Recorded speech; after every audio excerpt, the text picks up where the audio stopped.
Mateus capítulo 1, versículos do 18 ao 25. Mateus capítulo 1, versículos do 18 ao 25. Assim nos diz a palavra de Deus. Ora, a origem de Jesus Cristo foi assim.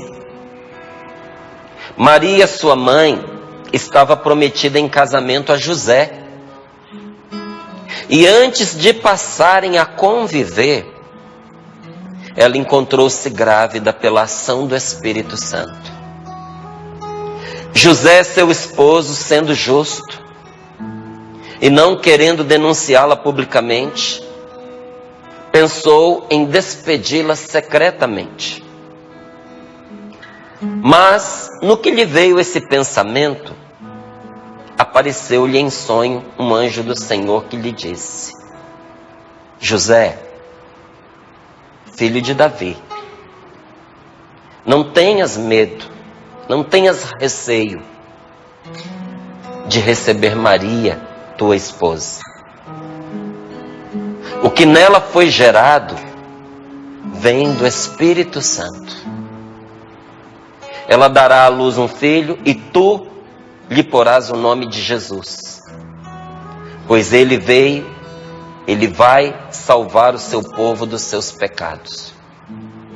Tudo isso aconteceu para se cumprir o que o Senhor tinha dito pelo profeta: eis que a virgem ficará grávida e dará à luz um filho. Ele será chamado pelo nome de Emanuel, que significa Deus conosco. Quando acordou, José fez conforme o anjo do Senhor tinha mandado e acolheu sua esposa. E não teve relações com ela até o dia em que deu à luz o filho, ao qual ele pôs o nome de Jesus. Amém. Palavra da salvação. Glória a vós, Senhor. Glória a vós, Senhor. Ora, a origem de Jesus Cristo foi assim. Maria, a mãe de Jesus, estava prometida em casamento a José. E esse prometido aqui já era esposa, só não havia sido desposada, mas já era esposa, tanto que diz aqui, e acolheu sua esposa. E antes também, deixa eu encontrar aqui onde está, não tenhas receio, não é? Diz o anjo a José: José, filho de Davi, não tenhas receio de receber Maria, tua esposa. Já era esposa, mas não havia sido desposada, porque o casamento se dava num molde um pouco diferente do que nós vivemos aqui no Ocidente, do que nós vivemos aqui no Brasil. Mas mais do que prometida, de certa forma, Maria já era de José. Estava prometida em casamento a José, e antes de passarem a conviver com ela, ela engravidou, ela encontrou-se grávida pela ação do Espírito Santo. Imagina, já era dele, era a esposa dele. Eles ainda não tinham morado juntos, porque ele foi cuidar das coisas para receber dignamente a esposa, preparar a casa, criar toda a estrutura, para que recebesse dignamente a sua mulher. E de repente, no tempo em que ela já sendo dele, ele preparava a casa, preparava as coisas para receber a sua mulher, ela encontrou-se grávida. Não tinha como José saber, a não ser pelo meio que ele soube, que Maria estava grávida pela ação do Espírito Santo. E José, seu esposo, sendo justo, sendo um homem de bem. Olha, gente, Maria não fez o mal, mas aos olhos humanos, sim, não é? Ela estava prometida, já era esposa de alguém, de repente aparece grávida. Aparentemente, ela tinha feito coisa errada, aparentemente tinha feito um mal. O mal que os outros fazem não pode ser justificativa para a gente fazer o que não é certo, para a gente fazer o mal. Por isso a gente nunca pode pagar mal com mal, Porque às vezes o que a gente acha que é mal não é. Não é. E aí a gente comete a injustiça. José, seu esposo, sendo justo, mesmo ferido, porque você não tenha dúvidas de quando ele souber aquela notícia o feriu. Mesmo estando ferido, mesmo carregando dentro do seu coração uma apreensão, José, sendo justo, não querendo denunciá-la publicamente, pensou em despedi-la secretamente. Terminar ali com ela, só ele e ela sabendo. Mas no que lhe veio esse pensamento ao coração, apareceu-lhe em sonho um anjo do Senhor que lhe disse: José, filho de Davi, não tenhas receio de receber Maria, tua esposa. O que nela foi gerado vem do Espírito Santo. Ela dará à luz um filho e tu lhe porás o nome de Jesus, pois ele vai salvar seu povo de seus pecados. Gente, é admirável o que Deus pode fazer com um homem de Deus. Olha a gravidade desta situação, resolvida por meio de um sonho, porque este homem de verdade, tinha sensibilidade suficiente, tinha comunhão espiritual com Deus suficiente, para saber distinguir um sonho comum de um sonho inspirado. E por meio da graça de um sonho inspirado, tomar uma decisão correta, justa, sem erro, porque o seu coração estava aberto para ouvir a voz de Deus. E quando eu vejo isso, eu me pergunto: meu Deus, ele em sonho e eu acordado, não é? Sou capaz de ouvir a sua voz, meu Deus? Nosso coração, isso não é um privilégio de José, gente, São José. Todos nós fomos feitos para ter comunhão com Deus, ao ponto de reconhecer a voz de Deus nas inspirações do nosso coração. E Deus fala por meio de sonhos. Falou com José, falou com Dom Bosco tantas vezes, né? E digo aqui Dom Bosco porque a Canção Nova é de origem, raiz salesiana. Família salesiana. Não é? Mas de José, São José a Dom Bosco, quantos homens e mulheres de Deus que ouviram Deus lhes falar por meio de um sonho inspirado. E olha quantas mães sonharam com o futuro do filho que aconteceu. Quantas mães descobriram em sonho situações ocultas envolvendo seus filhos. Porque quando uma pessoa está em comunhão com Deus, Deus fala com ela até enquanto ela dorme. Não é isso que diz o Salmo? Não é? Se o Senhor não edificar a casa, em vão trabalham os construtores. Se o Senhor não guardar a cidade, debalde vigiam as sentinelas. Inútil levantar-vos antes da aurora e retrasar até outra noite o vosso descanso para comer o pão de um duro trabalho, pois Deus o dá aos seus amados até mesmo enquanto dormem. Quando uma pessoa tem comunhão com Deus, até enquanto ela dorme, essa pessoa produz frutos. Essa pessoa é ativa em Deus. Até o descanso dela frutifica. Em verdade, em sabedoria, né? E olha, frutifica inclusive materialmente, porque diz que Deus dá o pão para a pessoa, pão material, até mesmo enquanto ela dorme. Quando você tem comunhão com Deus, até durante o seu sono, Deus te ajuda a resolver os seus problemas. Deus ilumina a sua vida, ilumina o seu dia, conduz você pelos caminhos da verdade. E assim ele fez com José. E deu uma orientação bem direta. Mas uma das coisas que mais me comove nesse versículo 19 é que José não julgou Maria. Ele julgou-se a si mesmo em que atitude ele deveria ter diante da situação. Ele não diz aqui que ele pensou que Maria tinha se relacionado com outro homem, ou que Maria tinha traído ele, ou que alguma coisa estava errada, ou que era uma mentira. Não.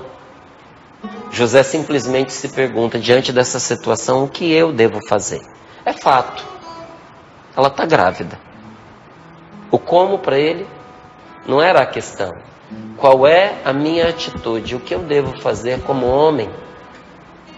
O que é correto diante do que aconteceu?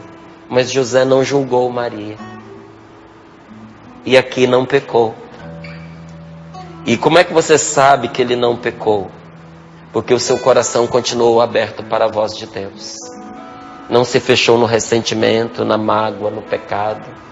Não é? E sendo um homem de bem, ele tomou a sua decisão. Porque veja, um homem de bem é quem é do bem. E quem é do bem não faz o mal. Porque se ele denunciasse publicamente Maria, grávida do Espírito Santo ou não, o destino era o apedrejamento até a morte. Por isso que ele disse aqui, resolveu despedi-la secretamente. Provavelmente ele teria que se retirar da cidade. Ele teria que ir embora. Ele teria que entrar para a história como aquele que a abandonou. Porque como é que seria despedi-la secretamente? Um dos dois tinha que ir. Se ele fizesse com que Maria fosse embora, ele estava condenando ela à morte. E se ele permanecesse, como é que é essa história? Não é? Tomou sobre si o ônus dessa situação. Decidiu-se por fazer o bem, por preservá-la do julgamento das pessoas. Não a julgou e decidiu preservá-la do julgamento dos outros. Mas houve aqui uma intervenção de Deus. Porque mesmo quando a gente vai tomar uma atitude equivocada, porque ir embora, abandoná-la era uma atitude equivocada. Porque mesmo quando a gente toma uma atitude equivocada, com a intenção de fazer o bem, Deus intervém na nossa vida e corrige a nossa rota. Por isso que Deus conduz a vida das pessoas boas. Por isso que muitas vezes, errando, elas acertam. Por isso que muitas vezes, uma pessoa boa, uma pessoa orante, volta atrás. Porque ela tinha tomado uma decisão, com boa intenção, a decisão estava errada, mas a intenção era boa. E Deus fala ao coração dela e ela é capaz de voltar atrás, porque tem humildade para isso, como José o teve. E Deus falou ao seu coração. E conta aqui a palavra, tudo isso aconteceu porque tinha-se que cumprir o que o Senhor tinha dito pelo profeta: eis que a virgem ficará grávida. Era preciso que a promessa se cumprisse. E dará à luz um filho, e ele será chamado pelo nome de Emanuel, que significa Deus conosco. Deus veio morar entre nós, Deus veio ficar com a gente. E esse Deus conosco é Jesus, é o Salvador, que veio trazer cura, libertação, mas veio sobretudo salvar o seu povo. E quando acordou, José fez conforme o anjo do Senhor tinha mandado e acolheu sua esposa. Porque pouco adianta Deus falar conosco se nós não somos capazes de colocar em prática o que Deus nos manda. Saber a vontade de Deus, gente, ajuda muito pouco a pessoa. O que faz diferença é fazer a vontade de Deus. Tem muita gente que sabe qual é a vontade de Deus. Você acha que uma pessoa que está desonrando seu pai e sua mãe não sabe qual é a vontade de Deus nesse sentido? Você acha que uma pessoa que rouba não sabe qual é a vontade de Deus? Uma pessoa que ingressa pelas raias do adultério, você acha que ela não sabe qual é a vontade de Deus? Uma pessoa que mente, levantando falso testemunho contra alguém, você acha que ela não sabe qual é a vontade de Deus? Claro que ela sabe. E mesmo sabendo qual é a vontade de Deus, corre o risco dela perder a sua salvação. Quanta gente sabe que a sua vida para mudar precisa apenas disso, que ela adira à vontade de Deus.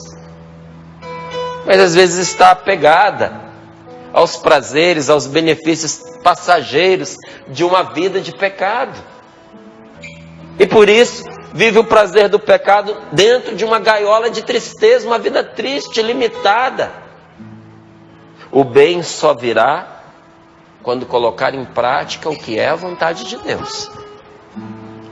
Milagre vai acontecer na sua vida, e na minha vida, quando a gente parar só de saber qual é a vontade de Deus e começar a fazer a vontade de Deus na nossa vida. Não fica só sabendo, não, faça, dê o passo, rompa com o erro, conserte o que está estragado, volte-se hoje para o Senhor.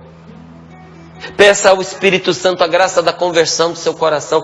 Parta de uma experiência de confissão. Confesse mesmo. Ponha para fora aquilo que está entulhando a sua vida, aquilo que está prejudicando você, aquilo que está te afastando de Deus. Porque no momento em que você colocar em prática o que Deus há muito tempo já está falando no seu coração, como falou no coração de José, milagre vai acontecer na sua vida.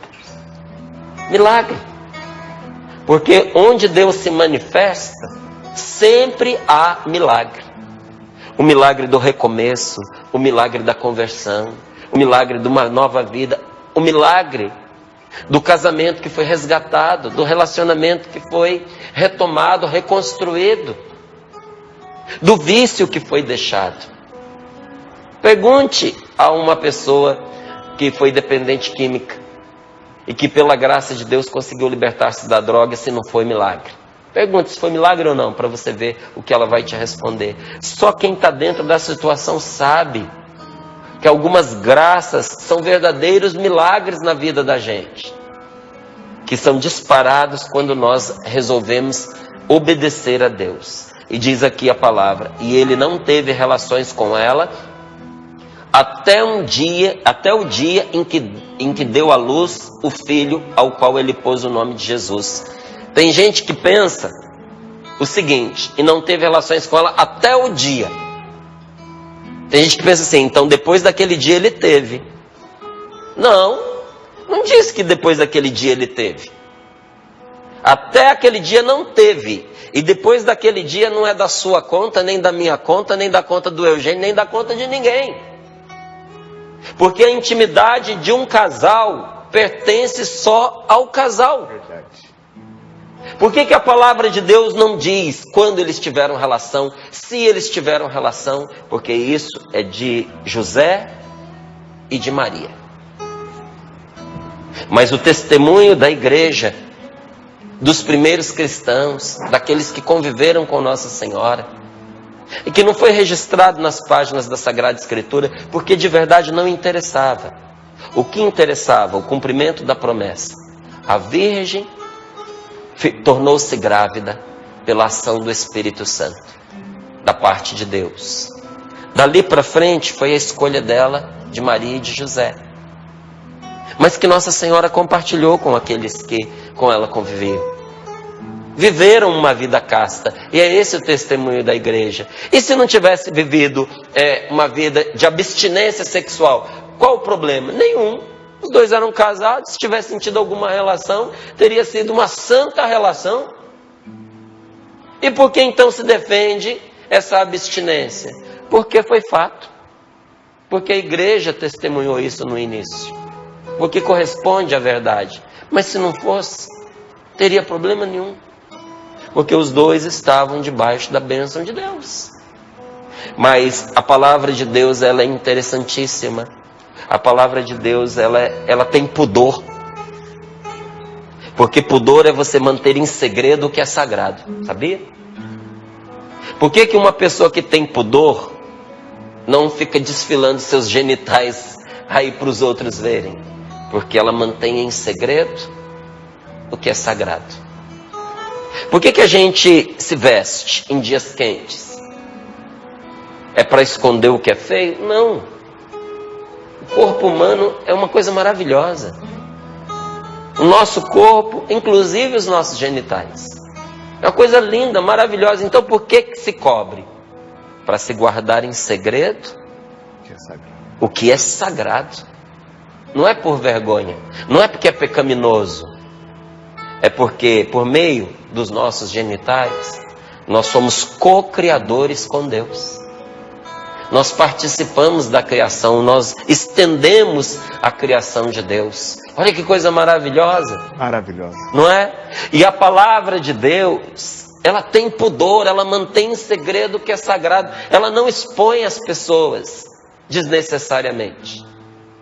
Tem situações que precisaram ser expostas, como às vezes você tem que expor um tumor. Você tem um carnegão ali na pele, você tem que apertar aquilo, um furúnculo, você tem que fazer aquilo vir para fora. Porque senão torna-se algo pior. Então há pecados que se tornaram públicos, que a Sagrada Escritura registra para dizer, isso aqui não pode. Isso aqui era um tumor. Isso aqui era um furúnculo. Isso aqui tinha que ser expelido. Mas aquilo que é santo, que é sagrado, que é bendito, mas que é da intimidade, a Sagrada Escritura não expõe, gente. Entendeu por quê? Até o dia. Porque a palavra de Deus, ela é maravilhosa, inclusive nisso. E quando eu olho para São José, eu penso, meu Deus, que modelo de homem. Como precisamos ter homens segundo a figura de São José. Verdade. Como nós precisamos de homens bons, homens de verdade, não de homens covardes, não de homens sem princípios, sem valores. Hoje é tão difícil encontrar referência, gente, masculina, porque às vezes quando você olha para uma pessoa, daqui a pouco vem os escândalos.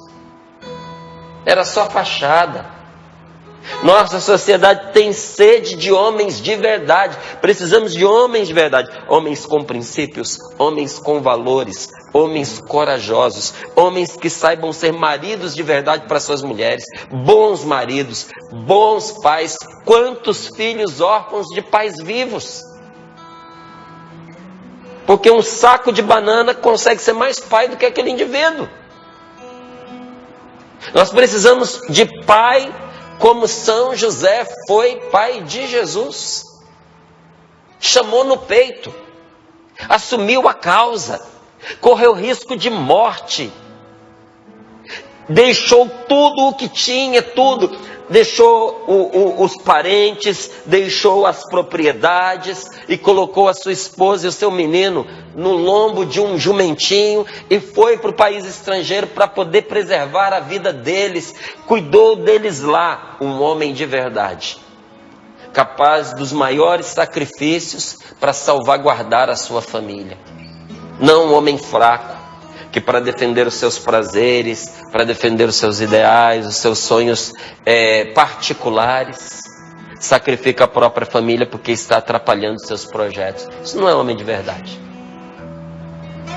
Isso não é. E vai descobrir mais cedo ou mais tarde que ser homem não é isso. Porque quando a gente vai chegando ao final da nossa vida, a nossa missão vai ficando mais clara para nós. E às vezes a gente descobre que a gente errou o alvo. Que a gente dedicou a vida a coisas fúteis, coisas passageiras, das quais nós nem sequer desfrutamos, porque estávamos ocupados demais em conquistá-las. Gasta a vida conquistando, depois não tem tempo nem de desfrutar. E por causa disso, se sacrifica aquilo que se tem de mais precioso, que é a própria família. Olha, aqui na Canção Nova nós somos consagrados, mas uma coisa nós temos clareza. A nossa consagração é muito importante dentro da Canção Nova, mas a prioridade é do nosso matrimônio. Primeiro vem o meu matrimônio, porque ele é sacramento. E em seguida, em conjunto com a minha vocação, com a minha consagração, vem o restante. Não posso abdicar do sacramento do matrimônio. Não posso. Como, por exemplo, não cabe na Canção Nova um sacerdote que resolveu renunciar ao seu ministério. Vê que não. As duas coisas estão conjugadas. Mas uma vez que ele se tornou sacerdote, o sacramento tem prioridade. Para você ver como é bonito e como é importante, como é prioritário na vida de uma pessoa, o sacramento e a sua família. E muitas vezes eu disse isso aqui dentro, não é?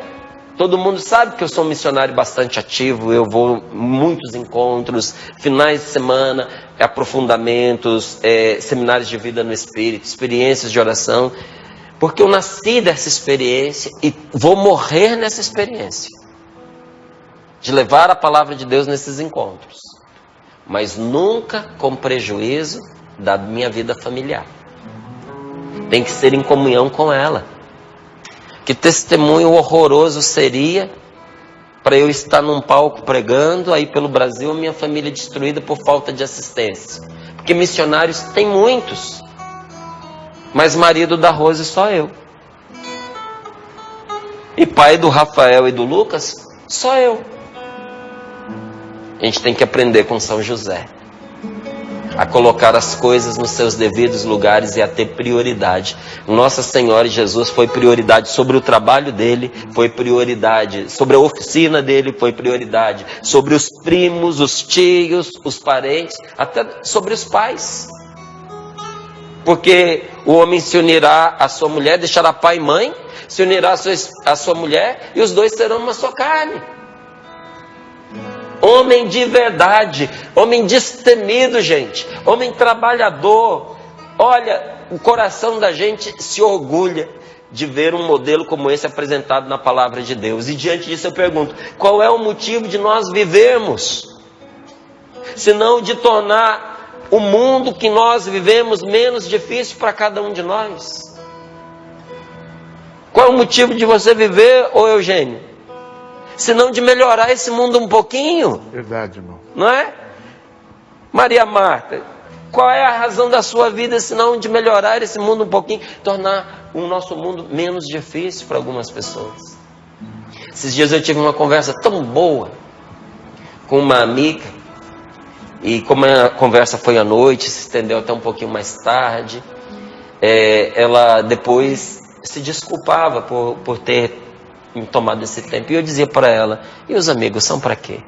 Para isso, não é? E os irmãos? Para que servem? Se eu sou seu irmão para isso também.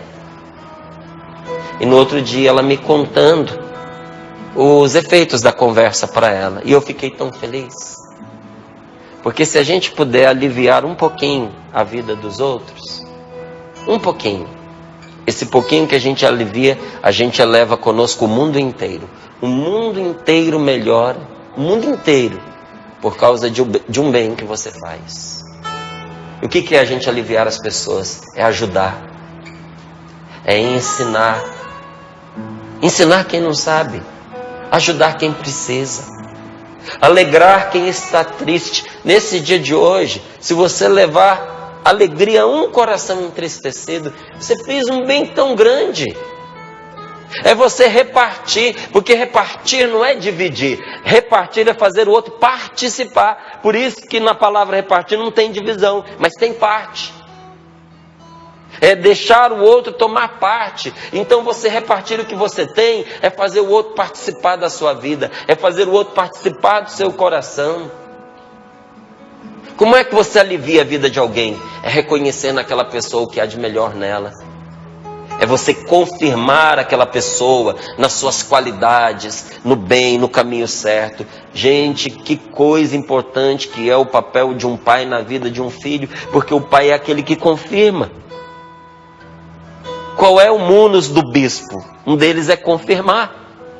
Tanto que o sacramento da confirmação, quem dá é o bispo, ou o padre autorizado pelo bispo. Porque é próprio do bispo confirmar, porque o bispo é pastor, porque o bispo é pai. Mas dentro da sua casa, esse munus é seu, pai. É você quem confirma os seus filhos, no caminho certo ou no caminho errado. Que pena que tem pai que confirma o filho no caminho do alcoolismo, no caminho da prostituição, no caminho do jogo. Confirmar é firmar o camarada ali. Depois você não consegue arrancar ele do erro, porque você firmou ele lá. É que nem uma árvore dessas que tem raízes muito profundas. Depois que ela firma ali, eu vou te dizer, para você arrancar, meu amigo, Se você sabe disso, se eu sei disso, se nós sabemos disso, nós precisamos, principalmente como pais, confirmar os nossos filhos no bem. Quantos filhos não viveram desvios sexuais? Não viveram. Estão confusos porque não foram confirmados na sua sexualidade. Não foram confirmados. Precisava essa presença paterna ali para confirmar o filho, para confirmar a filha. Quanto filho cresceu inseguro até hoje, é uma criança velha. Precisa ter alguém o tempo inteiro do lado, vai dar certo, vai. O homem está quase morrendo e você está tendo que dizer, vai, coragem. Porque faltou lá atrás um pai que o confirmasse. Se isso aconteceu com você, eu tenho uma boa notícia. Você tem um pai que nunca te abandonou, Deus. E tem um outro pai, que foi o pai de Jesus, que hoje pode ser para você essa força. Mas pela graça do Espírito Santo, o que te faltou, meu irmão, não há de faltar ao seu filho. Deus vai te dar a graça de você ser um pai que confirme. Agora, se não existe caridade no seu coração, se não existe caridade no meu coração, se no nosso coração falta amor, o que não faltou no coração de José, porque preferiu correr risco de morte a abandonar quem era da competência dele, porque era um homem caridoso, generoso. Se você não tem amor no seu coração, você sofre do pior tipo de doença cardíaca. A pior doença do coração é a falta de amor, porque um coração fraco é um coração infartado. Vou até fazer um paralelo. Um coração infartado, fisicamente, não impede uma pessoa de ser feliz. Não impede. Tem muita gente que teve que fazer cirurgia, cateterismo e outras coisas, colocou marca-passo, e isso não impediu de ser feliz, não impediu de ter alegria, não impediu de ter paz. Mas um coração sem amor, um coração infartado, pode não matar a pessoa, mas um coração sem amor faz mortos-vivos. Quando você assiste esses filmes de zumbi que tem por aí, que dizem que é ficção, não é ficção, não, é verdade. O mundo está cheio de zumbi, cheio de morto-vivo, que a pessoa morreu por dentro no seu coração. Nós precisamos pedir ao Espírito Santo a graça de um coração latejante, vivo, vibrante como o coração de São José. Se você quer que os outros sejam felizes, eu termino aqui com essa palavra. Se você quer que as pessoas sejam felizes, como José fez feliz Maria, como fez feliz Jesus, se você quer que os outros sejam felizes, use de amor. Tenha compaixão. Tenha misericórdia, tenha piedade. Sofra junto para aliviar. Se você quer a felicidade da sua família e a sua família tem feito você sofrer, sofra junto para aliviar a dor. Carregue o fardo. Você vai fazer seus filhos felizes, você vai fazer seu marido feliz, mais cedo ou mais tarde. Você vai fazer sua mulher feliz. Agora, se você quer ser feliz, sabe qual é o segredo? Faça a mesma coisa. Ame. Tenha compaixão. É o mesmo segredo. O segredo para ser feliz é fazer feliz. Olha, feliz, gente, não é a pessoa simplesmente amada. Feliz é a pessoa que ama. Porque amar já pressupõe ser amado. Mas tem muitas pessoas que são amadas e não amam e são infelizes. Mas eu nunca vi alguém que ama de verdade e ama para valer dizer: a vida não presta, eu sou infeliz, eu estou triste. Olha, o segredo para ser feliz é amar. Ame, tenha compaixão, pois o único segredo para ser feliz é fazer feliz. E isso a gente aprende com São José nesse dia de hoje. O segredo para ser feliz é fazer feliz.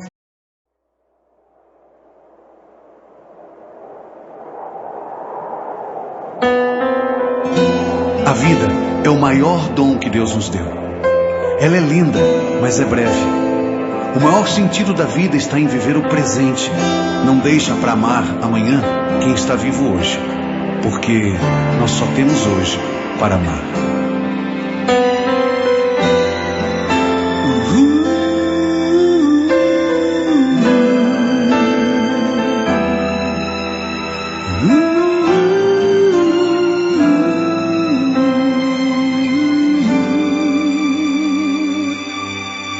Só temos hoje para amar, só temos agora.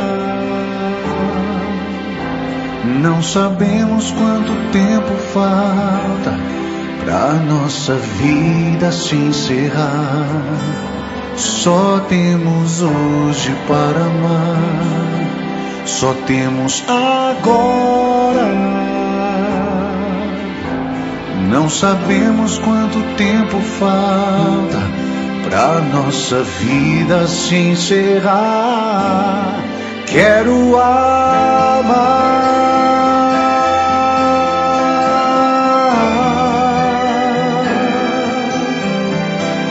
Este é o mandamento do Senhor.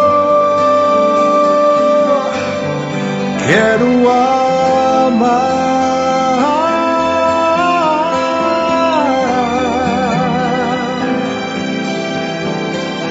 Este é o mandamento do Senhor. Só temos hoje para amar, só temos agora. Não podemos perder mais tempo. O nosso maior dom é amar. Só temos hoje para amar, só temos agora. Não podemos perder mais tempo. O nosso maior dom é amar. Quero amar.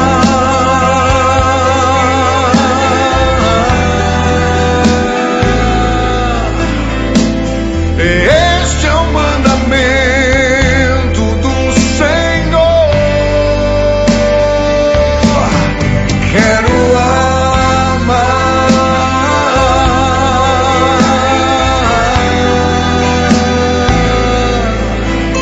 O amor tudo pode perdoar. Quero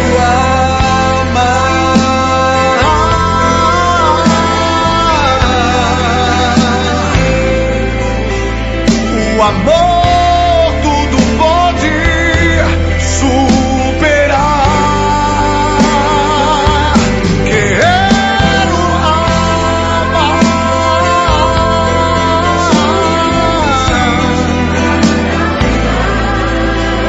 O amor tudo pode transformar.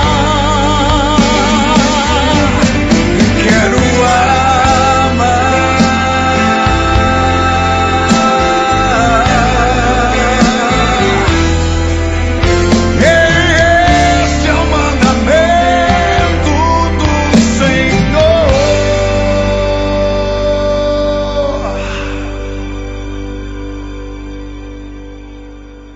só temos hoje para amar.